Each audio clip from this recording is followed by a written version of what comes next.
I'll introduce our speaker today, Margaret Cheney. Margaret started her genealogical research over 20 years ago. She was involved with local chapters before she joined the Ohio Genealogical Society and still serves her Lorain County chapter as lineage chair. She served on numerous OGS committees before becoming an officer, and Margaret helped create Century Families of Ohio and currently chairs the First Families of Ohio and chairs the Engage Committee. She's busy. I had the pleasure of working with and learning from Margaret, and I really hope you enjoy this second in her series of Lineage Society webinars of Where Do I Start? And with that, Margaret, you can start your screen share. All right. Okay. Welcome, everybody, and thank you for joining us today. We decided to split this series up on the lineage societies and how to apply, for the simple reason that it's a lot of information and it's a lot to learn, and it takes time to do that. Lineage societies come in all sizes and shapes and forms. And if you're curious about how many there are, just Google it. When I Googled the other day, there were only 15,100,000 categories for lineage societies. So you have to sort through them and decide which one is going to be best for you. We have the state societies, we have local county societies, we have the major lineage societies such as DAR, SAR, the War of 1812, all of Mayflower, all of those. But we're going to mainly focus on the lineage societies of the Ohio Genealogical Society, keeping in mind that our standards are probably among some of the highest, and people will often join one of our lineage societies to make sure that they're doing it right before they go on to another society. And that is high praise for the OGS lineage chairs in general. The standard is high. And a lot of people say, well, I got in this one without having to have that. And I said, we're not that one. Why do we want to join a lineage society? There's a lot of benefits to doing that. And I think that you just have to remember what your goal is and why you want to join that. Basically, you're honoring your ancestors, and your ancestors don't have to be famous. They didn't have to be rich. They just had to live here. You're preserving their records. You're finding land records, or you're finding wills or estates. You're finding the birth and death records. You're finding the stories of your ancestors. And in an essence of speaking, you're going to be writing the book about your ancestors. If you always said, oh, I want to write a book about my ancestors, this is a version of that book that you would write. This version in a lineage application will always be on file at the Ohio Genealogical Society. It will be there for future generations to look at. It'll be there for current cousins or people you don't know to look at so that they can get a grasp of where they connect to you. You're probably going to discover new documents along the line because of the fact that we require the quote unquote legal documentation for the lineage societies. You're probably going to find something new that you hadn't found before. And if you haven't looked for wills or estates, that is going to be probably one of the big things that you will find. In the end of all of this, you will get a certificate and a pin. And that is a great recognition. People want to hang that certificate on the wall. They wear that pin with pride. You're going to associate with others with the same interest that you have. You know yourself when you're talking to somebody else about lineage societies or your family or their history, sometimes they get a little glazed look to themselves. I think the biggest satisfaction overall is that you know that you have fully proved your lineage. There is no doubt after you have completed a lineage application of who your family actually is. And finally, you have published the results of your research. And that is a very good feeling. My own personal feeling when I first joined into any of the lineage societies was I was honoring those people that came before me, and I wanted to give them that recognition that they were early pioneers and early settlers of Ohio that helped make Ohio what it is today. And I think that's the overall goal of really what we want to know. There's a lot of reasons for joining it, but I think these are the basic reasons why we all decide that we want to join a lineage society. The other thing is now you have to decide what lineage society do you want to join. Ohio has 6. That's a lot. But you also have major lineage societies out there. What you're going to learn today will apply to those other lineage societies as well, and will give you a good understanding of what you're going to need. We're going to talk today simply about what are the documents that I need to find? What do I have to pull together to help make this a good application? Our next program in 2 weeks is going to be, how do I put it all together? What's the format for putting it together? And that's another whole issue because there is an order to where it goes. This is self-explanatory. Read the rules a second time, and read the rules a third time. You can never read the rules enough. Some of the rules will be in the handout, not all of them, but some of them are in there. The rules and the guidelines are found on the OGS Lineage About page. And they are the rules and guidelines for all 6 of the lineage societies. The 2 military societies do have some specific guidelines, and those are within the text of that particular lineage society on the page. Reading the rules is going to give you an idea, and you're going to say, oh my gosh, I can't do this. But yes, you can do this. It's not that hard. You're a researcher. You're a genealogist. You can do this. First thing that I like to do is to create a 5-generation chart or more. I may need more than one. Off of this chart, we can verify dates and places. Maybe when did they come to Ohio? You want to look at possible children, spouses, and parents of who you're thinking about adding to a lineage society. And you can add as many ancestors as you can fully document on one application. You do not need multiple applications for multiple people.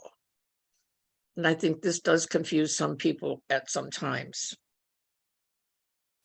So you want to look at that 5-generation chart. And to me, that's a big help.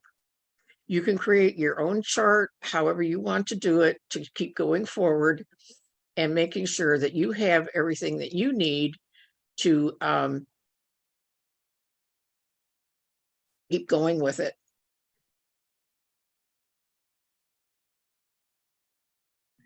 So my 6th-generation chart looks something like this. This is a 6th-generation chart, and this one's off of mispa.org. And this is a free chart that you can download. It's a PDF fill-in. And I really like this one because it gives you a lot of room to work and put everything in there. You can also see where the holes in my tree are. But within the last year, I have filled in the Anton Werner side, and I have Augusta Sprengel's mother now from Germany. So I'm starting to do some German research and getting back to that point. But other than that, everybody on this list was in Ohio, and they were here in Ohio. My earliest ancestors were here in 1795.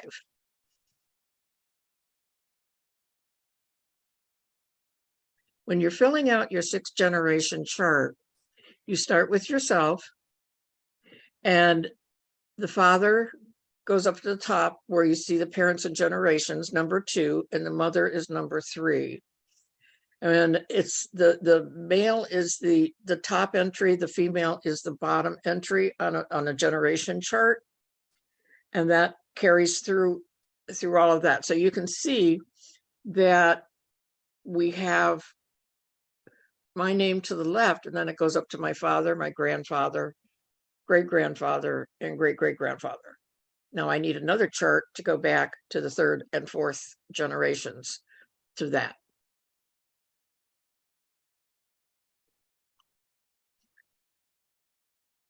Do not send us original documents.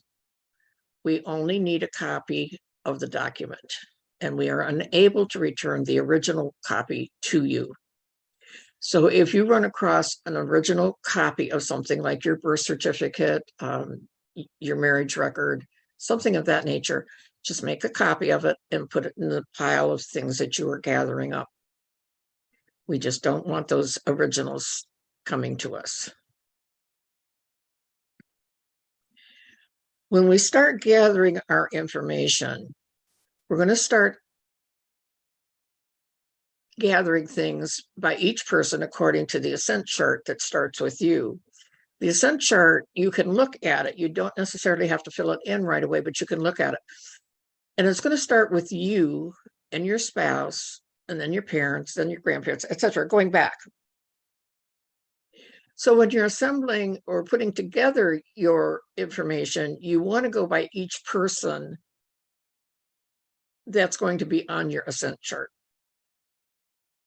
I want you to keep in mind that one document can be used to prove multiple facts for several people.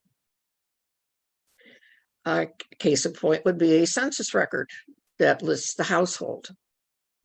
One copy of that census record is sufficient. Sometimes Bible pages will list the whole family. Keep the whole Bible pages together. Keep them all together, and then refer back to them when you need to for any particular person. Anything that's a multiple page, we can deal with that as well. But if it's something that would cover multiple people, then we only need one document of that. In Ohio, birth records at the county level started in 1867. They went to 1908 at the probate court level.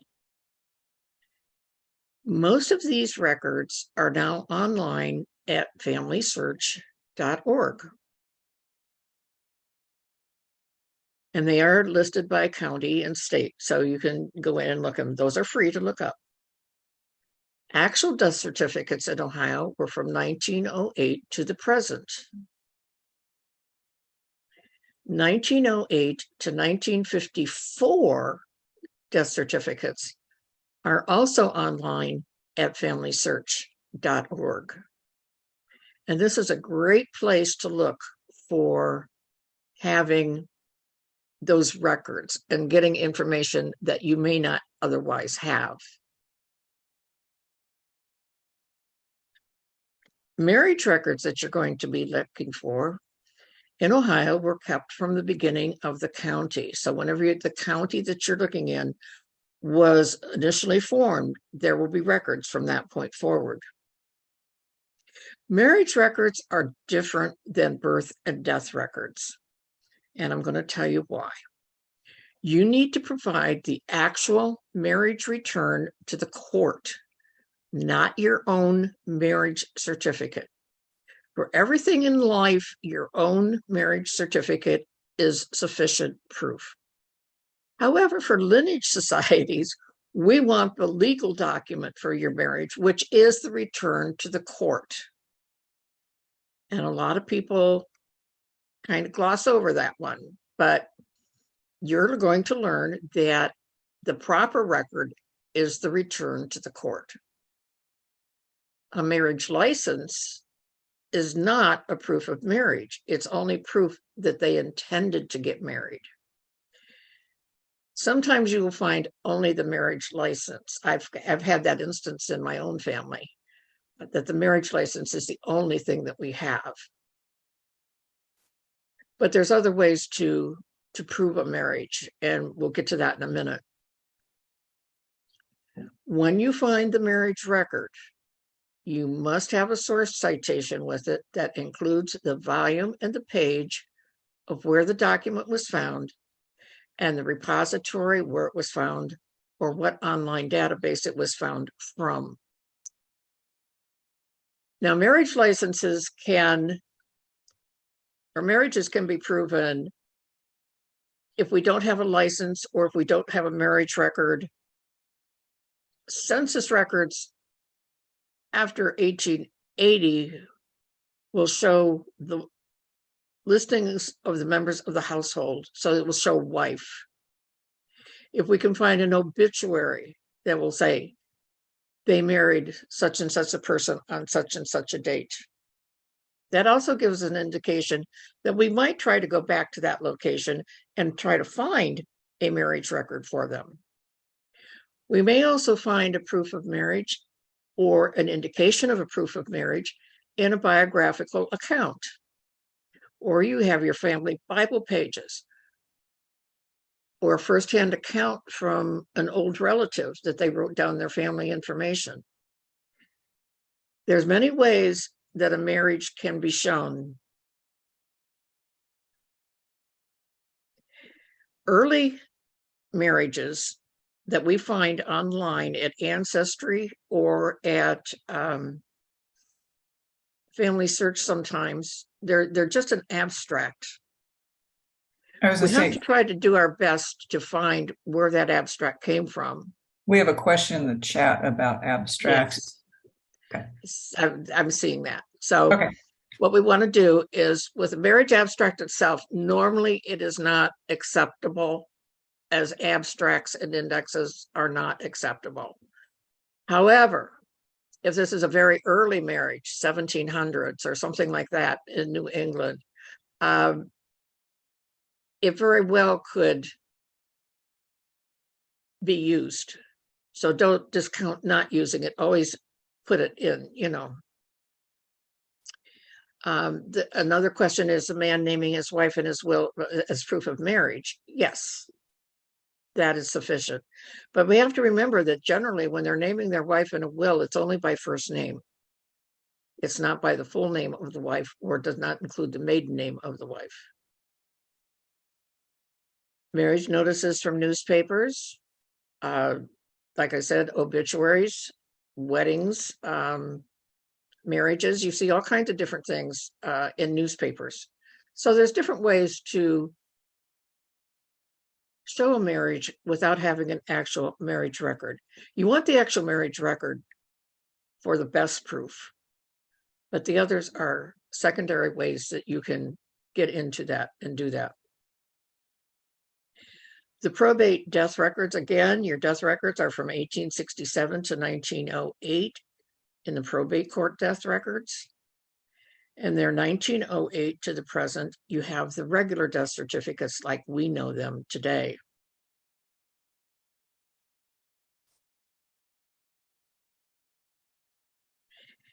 In Ohio, we are an open record state, and you can go to any health department and obtain a copy of a birth certificate within the state of Ohio by means of a digital camera or phone. Oops, hold on. The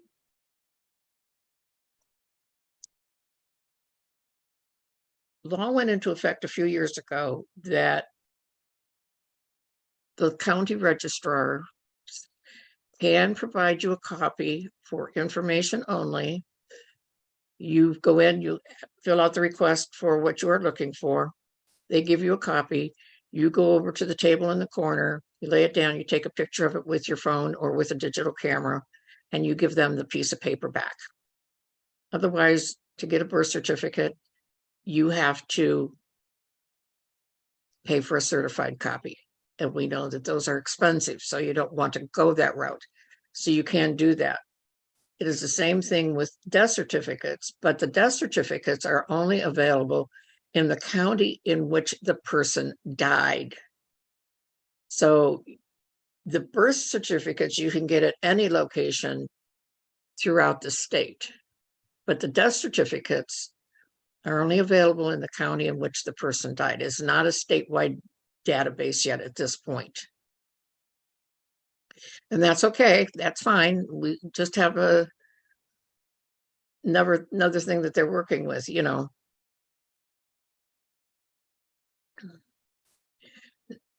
So another question on the marriage records from Marianne, that her great-grandparents immigrated to Ohio in 1872. They've never found a marriage record in Germany. They left without permission, nor in Ohio. She does have the license. The Catholic Church cannot find one either. What can I use? Marianne, actually, you can use the license that you have. I would include that, but I would also include the 1880 census that would show that they were husband and wife, and that would work as well. Michael, you're asking what about out-of-state inquiries? I'm not quite sure what you're asking about out-of-state inquiries. If you could clarify that a little bit, I'll be glad to answer that for you.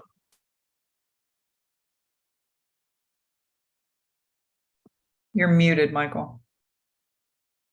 He could try it. He could just write it in the chat box if he wants to. Okay, my main question was for those of us who don't live in Ohio and we're not able to take the camera pictures and that type of thing, do we go to the state then?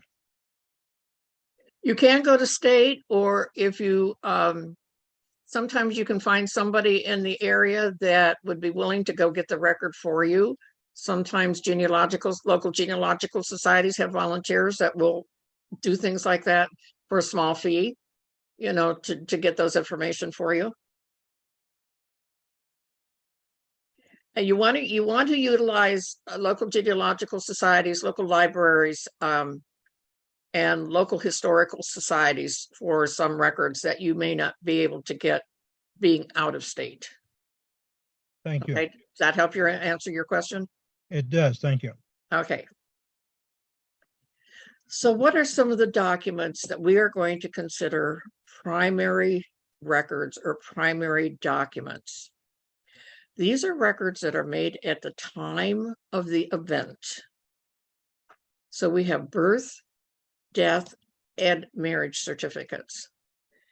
You want to be careful with death certificates because not always is all information correct. On my own great-grandmother's, her daughter is listed as her mother. And I think that's because people are stressed, they're under duress, and they don't understand the question being asked at the time. So you want to very carefully check. Not all death certificates have the parents listed. They will be listed as unknown. Death certificates can be iffy as a primary record. They can give you the date of death.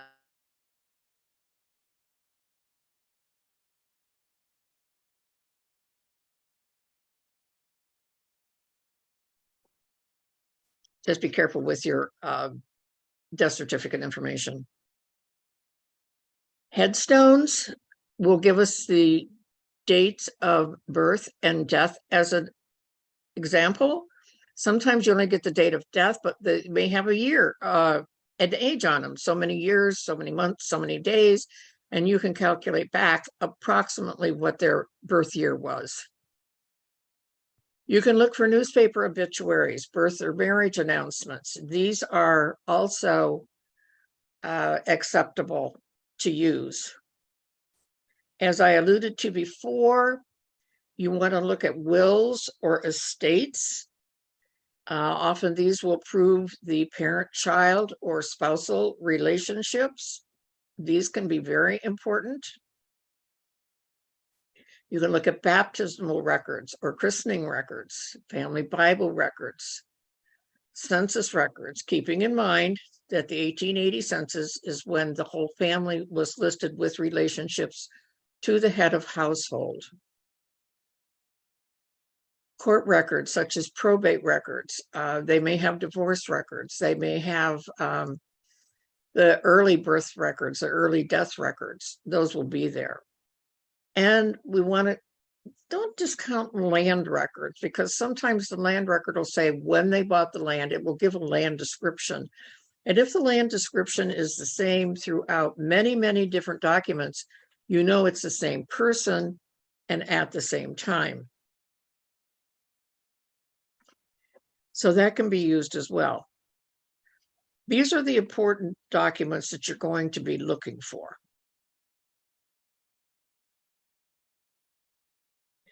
Now we have what we call secondary sources.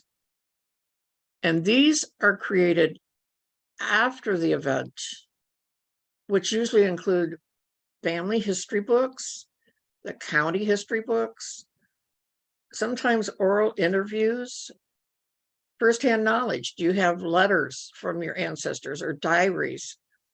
And it could be a compilation of different records. In one of my applications this year for First Families, we had a lovely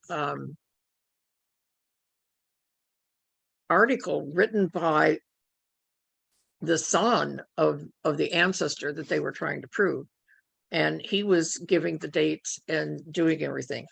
I've seen diaries of individuals that help put into perspective the time frame and everything else that's going on.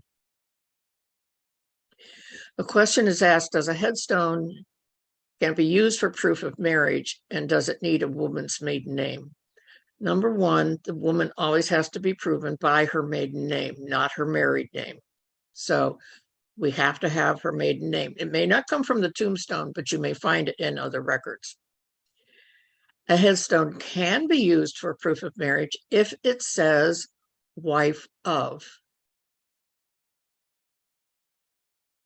So there's different things on a tombstone, but if it says wife of, that part can be used.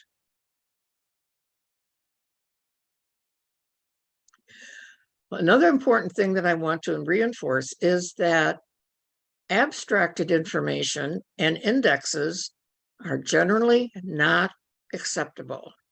And we talked about that just a little bit ago with the early marriage records. Some of those are only abstracted, and that's the only way we're going to find them, or in an index of something. We're not going to find that original record. So each application that comes through to us is judged individually. There is not a cookie cutter stamp on how these are judged. It's based on the information provided by the applicant, and if there is sufficient documentation to do that. If there's not, the judge will write back to you and say, if you can find this record, it would really, really be helpful to your application, or we really need this to go forward.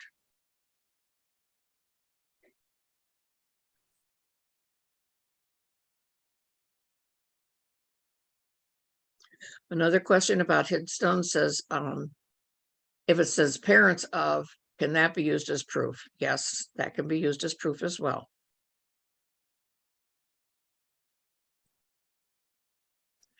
We're going to talk about source citations, and source citations is something that I did not know about myself when I first started doing genealogy.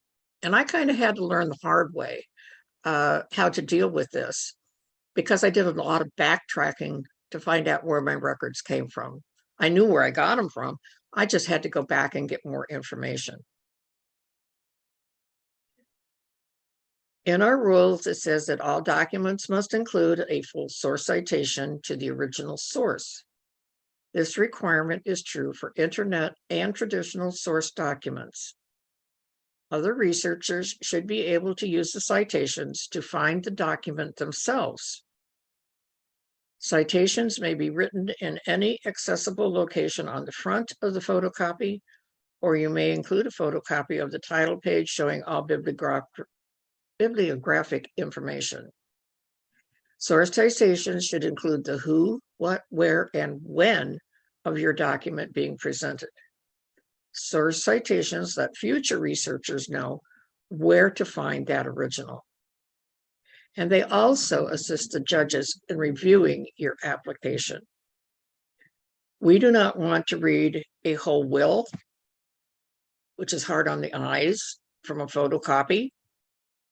You can underline in red or dark blue or black the lines of a will or an estate that are important, naming heirs or naming wives or naming a date. We do not expect professional source citations. We do expect a source citation that is pertinent to the document that you're turning in.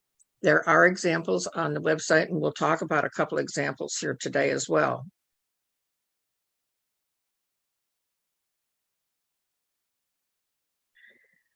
Your elements of a good source citation include the author, or who provided the information, or where did you get the information from. The author can be the internet, it can be a book, it can be a microfilm record, it can be anything that, where did this come from? And then what is the title of this record? Is it a birth record? Is it a death record? Is it a marriage record? What are we looking at? And who published it? If this is a book, we want the cover page of the book, because that gives us a date of when it was published and where it was published. And where did you find that source? Did you find it at a library or at an archive? If you're using microfilm, what microfilm roll number were you using? And sometimes you can refer to specific information like a page or an entry line. On census records, there are entry lines, and there are different ways to do that. I don't know how many census copies we get that the individual or the family is not marked. And if the copy is poor, trying to read that census copy and find the family can be a chore. So if you can indicate where that family is on that page, that helps us tremendously in saving a little bit of time from reading that whole thing. You really want to record enough information so that any other researcher can determine what and where you have researched. And I think this is important because overall genealogy is a sharing opportunity, and it's an opportunity for all of us to be able to say, this is what I found, this is where I found it, and this is where you can go to find it if you don't believe that I found it the right way.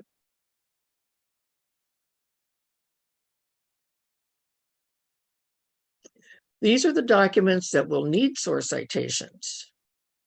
Your court documents, your books and published works, your military records, family Bible pages. Who owned the Bible? What's the provenance of the Bible? Who has it now? How did you get the copy? I've got a couple Bible pages that I just have a copy of the pages that somebody gave me. I don't have the cover title to the Bible at all. So it's how did you get it? Who, what, where, and when? That's how we do that. Family records. Sometimes families keep their own records of different things, and they can be used, but they also have to be sourced of who kept that record and how it came to be. Census photocopies need the year, the county, the state. You can usually get the header off the census pages or on Ancestry or Family Search or the other places that have census records that we can, they are giving you a source that you can use. Photographs can be used. We have to know who the person is and approximately what year it was taken. Your tombstone photographs. Tombstone photographs need the name of the cemetery, and they need the name of the person transcribed, and possibly even the inscription on the tombstone. Newspaper articles can be used, but you have to be sourced by the name of the newspaper, the city or location of the newspaper, the date the article appeared, and sometimes, if possible, if you can find it out, the page that that obituary appeared on. Online newspapers today are a wealth of information, and we can often get that information right from the website of what we're looking. If you have to go to a library and you have to make a copy from a microfilm, again, you got it from this library, from this microfilm number, and it was from this date. And you can easily find the page. The older newspapers were multiple columns, up to 8 columns. And if you could even give the column that the article was in, that would also help a future researcher as well to get in there. The microfilm, we talked about that. That's your microfilm number.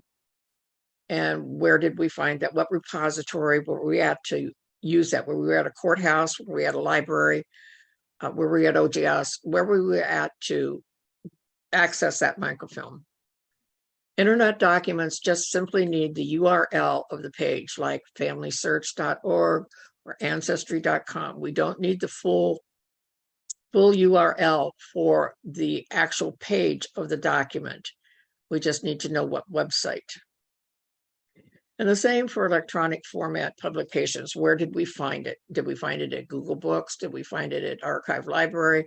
Where did we find that electronic publication? And often with those electronic publications, you can go back and get a copy of the cover page to the book. So that is another source of information for doing that.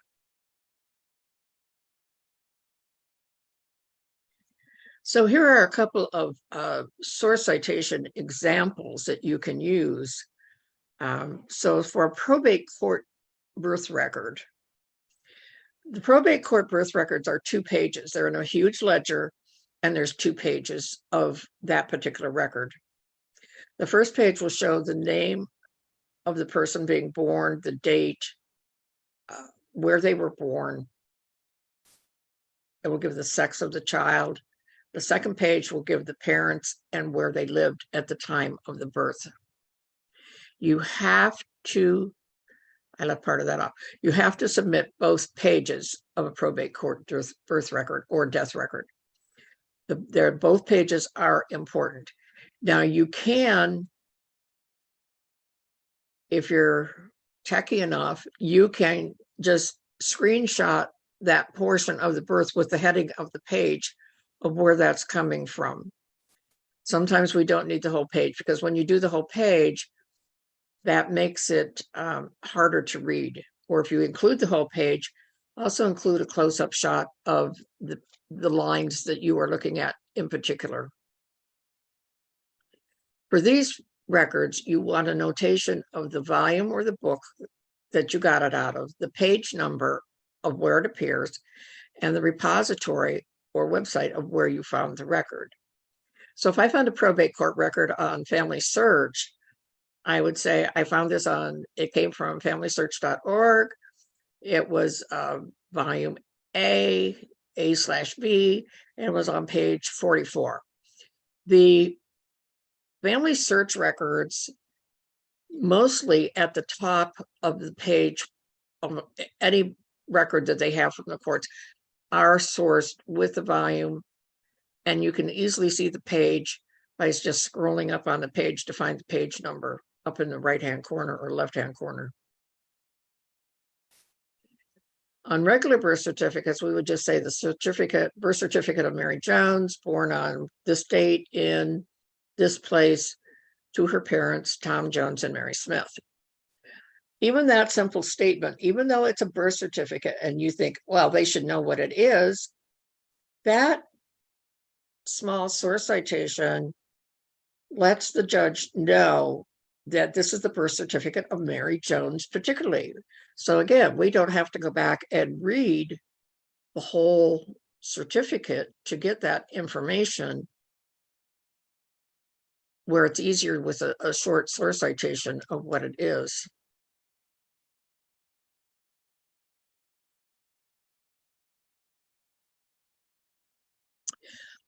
Becky Purdue is asking that her second great grandfather was married for 3 times, and she's a descendant of the second wife. And does she need to include information on the other marriages? For your great grandfather, no, not necessarily. The rules say anybody, but for the male, we have found that not necessarily do you have to include his marriages. If you feel it's important to include that this was the second wife, that's fine. You can do that. You can indicate that there were 3 marriages, and that will work. The other one is there's the only known birth information is in census listings of 1815 in Ohio. Yes, that's acceptable. The census records, if they're consistent, showing the age, then yes, that does work. And if you have a tombstone, that may help as well. And if it was a probate court death record, it will give the age, and it will give the place of where they were born. So yes, so we've answered 2 questions there. Thank you. Those were good questions.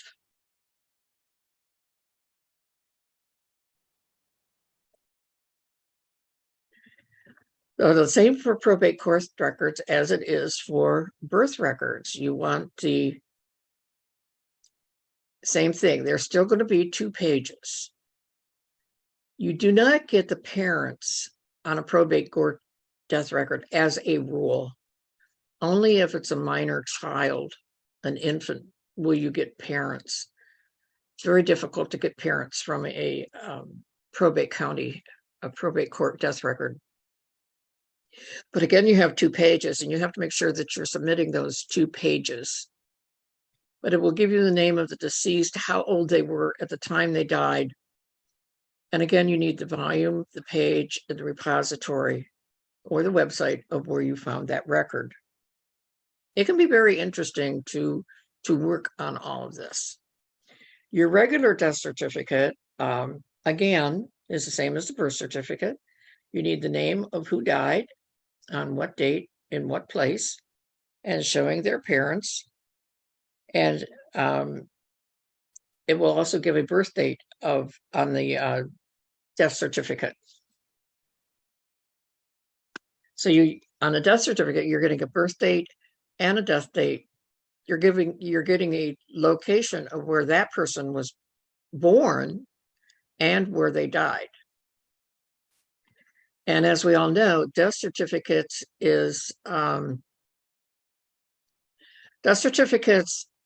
can be very helpful for medical purposes, for the causes of deaths, to see what runs in your family lines. In my family, I have found, because of the death certificates that I found, that strokes are very common. So you have to be careful. Sometimes you have to be aware of what runs in your family. Did cancer run in your family? Was there other issues? Diabetes, those things are all part of your death certificate. Becky Purdue is asking, is there a discount for multiple lineage applications? No. There are no discounts. You can put as many people as you want into one application. If you have 32 people for first families, you put them all in on one application. But each lineage society has its own fee structure and its own method of keeping their records. So there is no discount for multiple lineage applications. But keep in mind that you can put as many people as you can document on one application. Yes, it gets to be a big application, and just it'll be in the sorting, and that's what the next program will be about, is how do I sort it and how do I put it together and how do I get it in an order that's going to work for me. Wills or estates, these are very important to have, especially if you're having trouble linking a person to their parents. This may be an answer. The wills were made by the deceased to distribute their property in the manner that they desired to do so. And the will list their heirs. It will list personal possessions. It will give you land descriptions. And remember, we talked about land descriptions earlier. If that land description is still the same that's in the will, then you know you have the same person. An estate means basically that there was no will. They will name an executor. There will be a full accounting of the income, the assets, and the expenses. There will be an heir distribution most of the time. Sometimes there's not. So you will get a list of who received payment. And that's another way to determine relationships from the people. If they're receiving equal shares, then you know they're probably the legal heirs from what that is.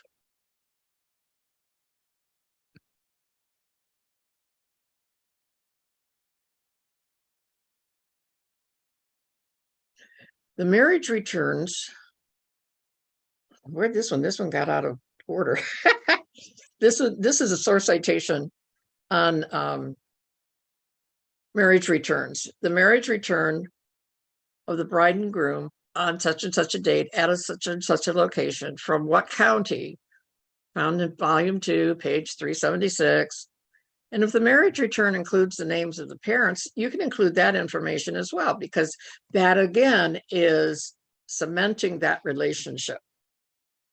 All marriage records, including your own marriage certificates, should reference the volume, page, and repository of where the original record can be found.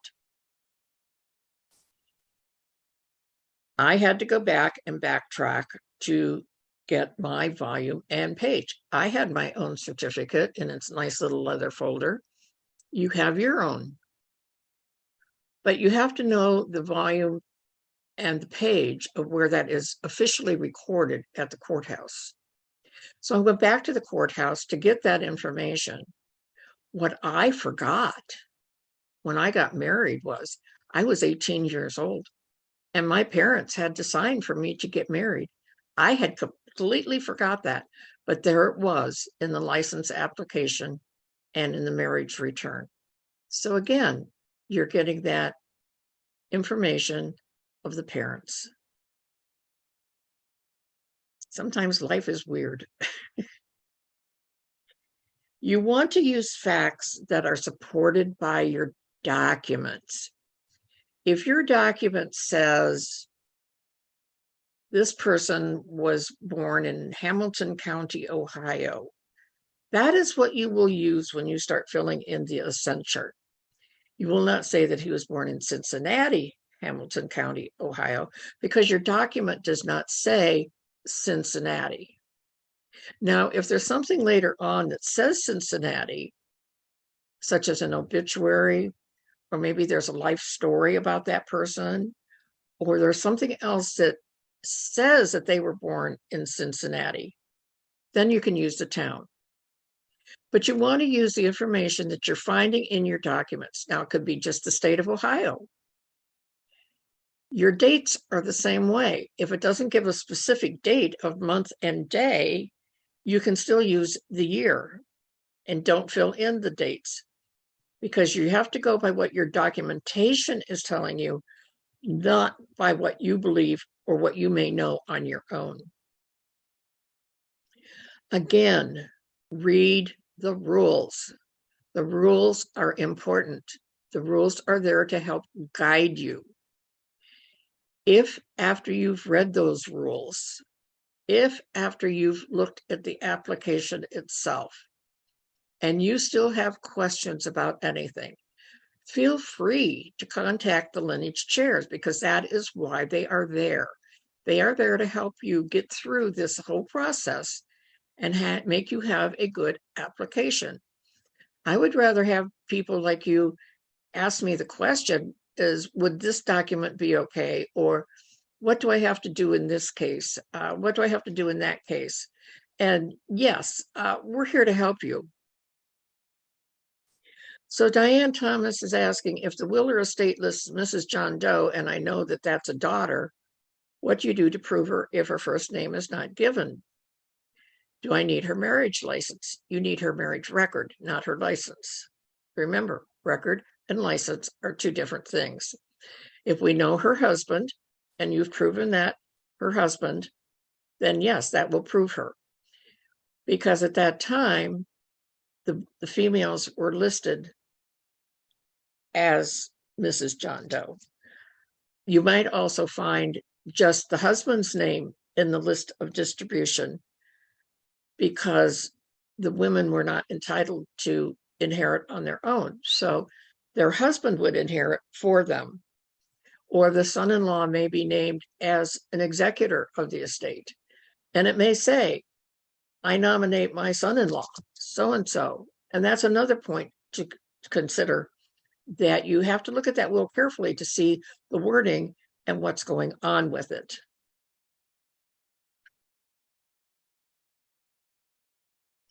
Another question here is that DNA has turned up the fact that the biological father was not actually the person acknowledged as the father. Which lineage do you use? You use the blood lineage, and that would be the biological father. It's a blood lineage society. So you would have to go through that line. Robin asks, the only record is a tombstone that was repaired and made 40 years late. What to do? It depends on what cemetery that's in. You might be able to go to the cemetery and get cemetery records that would show otherwise when they were buried or when the stone was made. And sometimes that does happen. Sometimes there is no stone at all, and some descendant will come back and they will come back and give you some information there from the cemetery records themselves. Not all cemeteries have sextons or people there to take care of that. The question again is, what is a marriage record? That is the official return to the court from the minister after he has married you. That is the marriage record. And it includes the minister's name and the date of marriage. And it's listed, it tells where you were married and when. This is the official record of your marriage. You have an actual marriage certificate in your possession from when you got married. And like I said, for everything else in life, that is acceptable, but not for a lineage society. A lineage society wants the legal documentation of that marriage.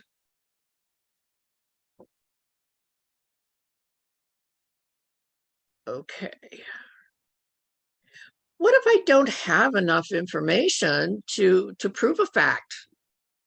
And we know that happens because for First Families of Ohio, we're talking early 1800s, late 1700s. What can we do?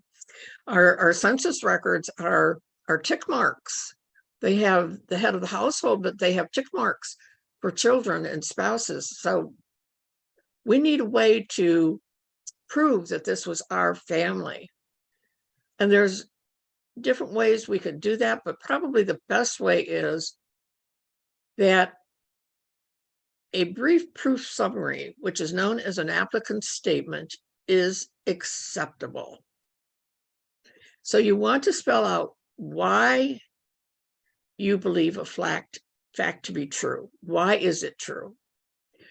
Why can't you find the document? Was there a fire? Was there a flood? Did it get lost somehow? What happened to that document? Spell out where you've researched for a document. But you want to come back to the fact of why you believe what you're saying is true.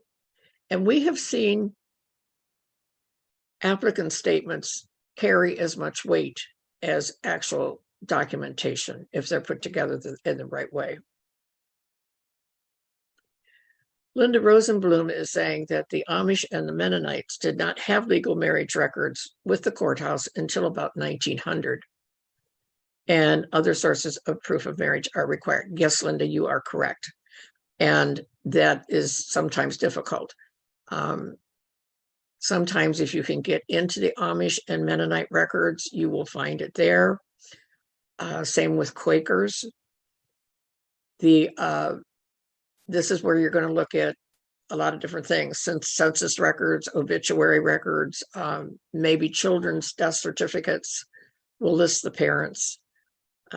There's different ways to do that.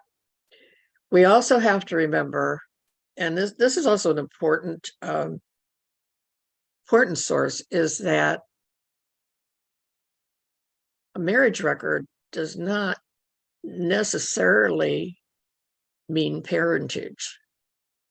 If a man got married a second time, he may have had children from his first wife, and people will confuse that child with the second wife. So you have to be very careful when you're tracing and what you're looking at. And it's an experiment. You are on a true experiment. You're researching. You're going forward. You're digging. You are looking for the best information that you can find to go back and say, this is my family. This is my family without a question. And you have done your homework well when you have done that. So in summary, what we're going to do is we have to gather the documentation that proves one generation to the next, going backwards, starting with yourself. So many times I will get an application that we are all good until we get to that next to the last generation, and there is not enough evidence to show that that child belongs to those parents. So make sure that the documentation that you are gathering is proving the lineage from one person to another. You also want to document the spouses of those ancestors who are not in your direct line. If they appear on your ascent chart, which they will, then you also have to document them. Because they are all part of you. It took all of those to get to where you are. Assemble your documents by person, starting with yourself. Keep groups of paper together like a will. Don't separate the will. There's multiple Bible pages. Keep it all together. Don't separate it. There is a checklist in the application form that you can use to help you with that purpose of, do I have enough information? Or you could create your own checklist if you feel more comfortable creating your own. I think that's good. We also have to remember that biographies do not prove lineage, but they can prove a date of residency. If only biographical material is found, if the only thing we can find on our early ancestors is biographical in nature, we need at least 2 different sources that must say the same thing. 3 sources are even better. But if we can find at least 2 different sources saying the same thing, then that is acceptable as well. And remember that the pre-1880 census records do not show relationships.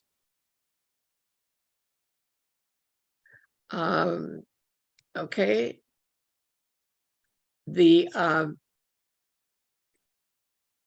is a 5-generation chart on the OGS page, but the 5-generation chart that I like to use was at MISBACH, MISBACH.org.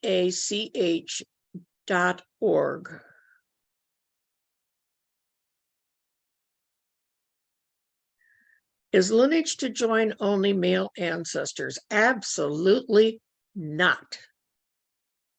The women were just as important as the men were. You document everybody. You include parents. If the parents qualify, get them in there. If the spouse qualifies, get them in there. If a child qualifies, get them in there. Everybody counts. Every person counts. And I've seen, don't focus so much on one ancestor that you don't see the rest. That's why I say pull out your 5-generation chart, look at it, study it, and see what you have on hand to do that. So overall, happy researching. I hope you can find all the document that you are looking for. And I'm going to go out of the presentation right now, and I will be open to any questions that anybody may have.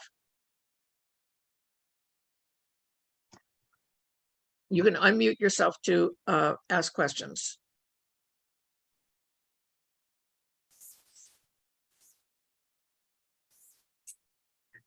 I put the 5-generation chart in the chat for whoever was asking. Okay. Diane. I have a woman that was not accepted because for first families. Her husband was. On the 1850 census, it says she was born in Ohio. She is listed as a woman, but her name is Michael instead of Rachel. And when you spell out Rachel and you spell Michael, you can see that, you know, it was those first 2 letters that were misread. When you say you could provide like 3 other things to prove it, like would her tombstone with her name Rachel, would that be something that could be used? Would the article that I found that said, you know, sometimes in the transcribing, what we read on the census isn't actually the census person's page. I actually have a nice little note saying that they believe that, you know, she qualified, but it was listed. How long ago was that? 1984. When did you apply? When I'm talking about It was when you applied, when she was rejected. How long ago? 1984. Oh, My in son 1984. actually did it as a 4-H project when he was 12 Okay. years old. And Okay. we did all that. And he got the husband in, but we wanted her in too. I would look at it again and gather your documentation and submit her again as a supplemental application. The fee for a supplemental is $10. So we just need the first family number that he was assigned before. Yeah, we have that. Okay, so as long as you have that, you can file the supplemental application and put her in. With what, like the picture of the tombstone that says wife? Well, and gather all those the things? gather all the documentation that you say proves that her name was something else. Okay, You know, thank you. not that what it was. So that should work. Anybody else have any questions?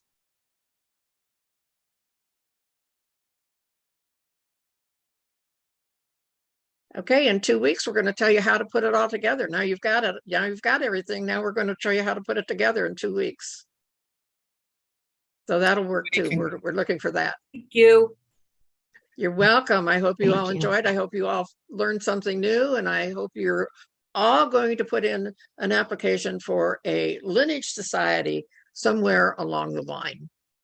And it's to me, it's a great feeling, and it's a great honor for me to be able to honor my ancestors simply for the reason that they existed, and they were.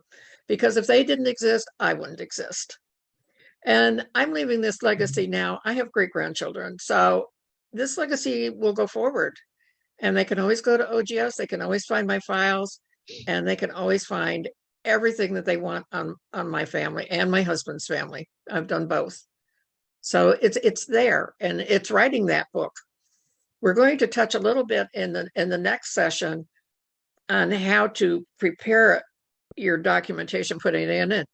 And if you're familiar with using Word documentation, there's some tips I will give you in a couple of weeks on how to use Word to put your application together. So you're not just a whole bunch of little documents coming out. It looks much neater. It looks, there's a whole lot more you can do with putting it. I mean, it could be a whole different program of making your application in Word, actually. So in 2 weeks, it'd probably be just a little bit longer. So.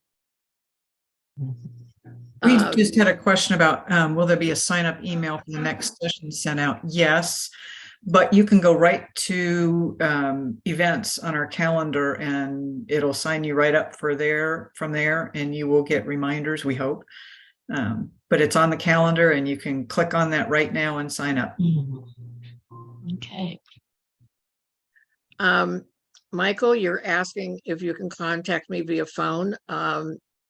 Yes, I will see if I can get back to you.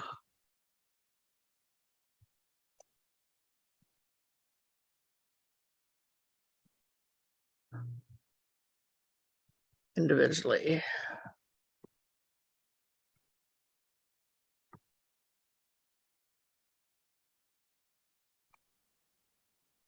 Okay, Michael, I just sent you in chat my phone number, so you can have that. Email is another great way, Marg Cheney at AOL.com. I look at my email 60,000 times a day, so I see anything that's coming in. I'm always on it, you know. So I really hope that everybody takes this and runs with it and is able to work on at least one lineage application. And if you're not sure where to start with the easiest one, Century Families, because that's the one that's going to get your parents and your grandparents and sometimes your great-grandparents. And that information is a whole lot easier to find than starting with First Families or, you know, going backwards like that. And it's a great learning experience. It's very great. Margaret, there's a question. We may need to talk about this offline based on our policy. Since our webinar series is new, but it says, is it permissible to show the recorded version of this session at a local society meeting? And it would have to go through both you and OGS to determine what our policy is. I think so too, and we can post that at some time. Yeah. Or let chapters know. Yeah. That they are able to use that for what it is. I would say most likely, but we will discuss that and get back to everybody on it. Brooke was asking that question, so we can get back to Brooke. Yeah. Thank you. You got her full email somewhere, right? Yes. Okay. So Brooke, we will get back to you on that one. Thank you. You're welcome. Thank you. Thank you. Thank you, Marcia. I hope you learned a lot of new tricks now. You believe I'm going to get that app in. I don't know how long it's going to take me, but I'm getting that in. There you go. Thank you. Thank you, everybody. Thank you. Thanks. Thanks, everyone. We'll see you in a couple weeks. Okay. Thank you, Margaret. You're welcome. Bye-bye.